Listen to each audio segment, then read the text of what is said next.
آج کا میرا پیغام ہے ان دین فروش علماء کے نام، ان مزاروں کے مجاوروں کے نام جو رسول اللہ کے دین پر ہمیشہ سے پیسے کھاتے تو آ رہے ہیں، لیکن جب رسول اللہ کی نموز کو مسئلہ بنا، لیکن جب رسول اللہ کی ختم نبوت کو مسئلہ بنا تو وہ حجروں میں قید ہو کے رہ گئے۔ حکیم الامت مفتی احمد یار نعیمی رحمہ اللہ لکھتے ہیں، اگر ہماری کھالوں کے جوتے بنے اور رشتہ جان کے تسمے اور حضور اس سے استعمال فرمائے تو ان کے حق کا کروڑواں حصہ بھی ادا نہ ہو، یعنی ہماری کھالوں کے یعنی چمڑے کے جوتے بن جائیں اور ہماری شارک رگ جو ہے یہ تسمے کی شکل دی جائے اور جانے عالم صلی اللہ علیہ وسلم سے استعمال کرے تو پھر بھی حق ادا نہ۔ جب پیر میر علی شاہ کو کہا نا کہ آپ لاہور نہ جاؤ پانے مرزئی کو ملنے، کہیں وہ آپ کو نقصان نہ پہنچائے، تو آپ نے تریہی جملہ بولا کہ ہم سے ایسی بغیرت فقیری نہیں ہوتی تو کوئی کتا رسول اللہ صلی اللہ علیہ وسلم کی ختم نبوت پر حملہ کر دے اور میں اندر کمرے میں بند ہو جاؤں۔ ملفوظات مہریہ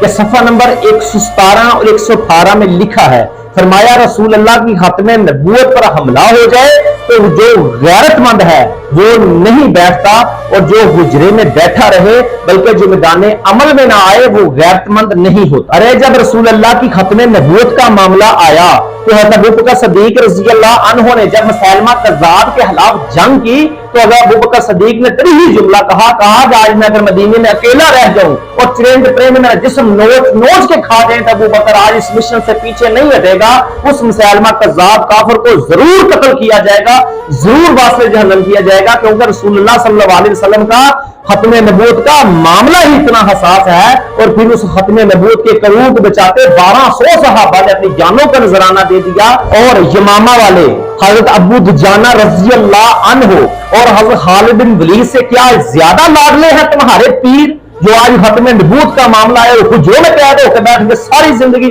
رسول اللہ کے نام کا کھاتا رہا؟ کیا وہ صحابہ جو یمامہ میں جو رسول اللہ صلی اللہ علیہ وسلم کی ختم نبوت کو بچاتے شہید ہو گئے، کیا آپ کے جو پیر ہیں، آپ کے جو عالم ہیں، آپ کے جو مبلغ ہیں ان سے زیادہ لاڈلے ہیں؟ کیا جو قرآن کریم کے 70 قاری تھے جو رسول اللہ صلی اللہ علیہ وسلم کی ختم نبوت کو بچاتے یمامہ میں شہید ہو گئے، کیا آپ کے جو پیر ہے، کیا آپ کے جو فقیر مبلغ عالم ہے، کیا ان سے زیادہ لاڈلے ہیں؟ یا وہ 1200 صحابہ جو جنگ یمامہ میں شہید ہو گئے، کیا آپ کے پیر اور آپ کے مجاور جو بنے بیٹھے ہیں رسول اللہ کے نام کا ہمیشہ سے کھا رہے ہیں، کیا ان 1200 صحابہ سے زیادہ یہ لاڈلے ہیں جو ختم نبوت پر نہ باہر آ رہے؟ باہر آنا تو دور کی بات، یہ ایک حق والی آواز بلند اپنا بیان ریکارڈ نہیں کرا سکتے۔ ڈھونگی پیر، مزاوروں کے مجاور اور دین فروش مبلغ جب ختم نبوت پر ڈاکہ ڈالا گیا تو یہ گھونگے شیطان بن کر حجروں میں عیاشیاں کر رہے تھے، ساری زندگی رسول اللہ کے نام کا کھاتے رہے، اور آج ان کو کام سن گیا جو رسول اللہ کی ختم نبوت پر نموز رسالت پر آج یہ باہر نہیں نکل سکتے۔ اور اعلیٰ حضرت نے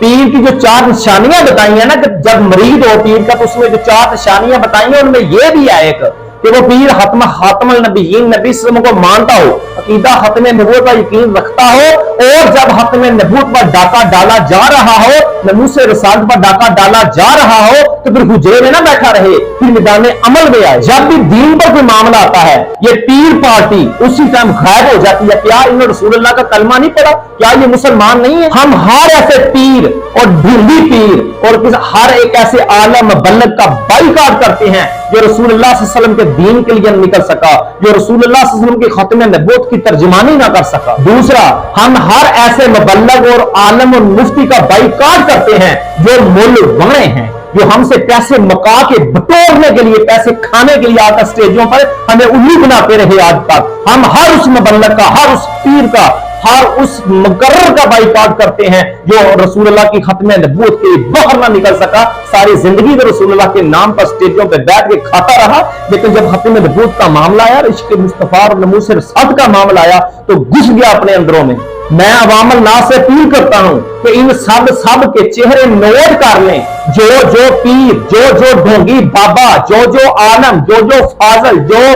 دین مقرر مبلغ مفتی جو بھی رسول اللہ کے دین کے لیے آج نہیں نکلا، جس نے بھی رسول اللہ کے ختم نبوت کے لیے حق کی آواز بلند نہیں کی، رسول اللہ کے عقیدہ ختم نبوت کی ترجمانی نہیں کی، وہ ناموس رسالت کی نہیں بول سکا، اس کو ردی کی ٹوکری میں پھینک دینا، نیکسٹ اس کو اپنے علاقے میں اس کو مت بلانا، اس کو اپنے سٹیج منبر پہ مت بٹھانا، اس سے دین مت لینا، یقین کریں وہ دین فروش ہے، وہ ڈھونگی ہے۔ یہ سب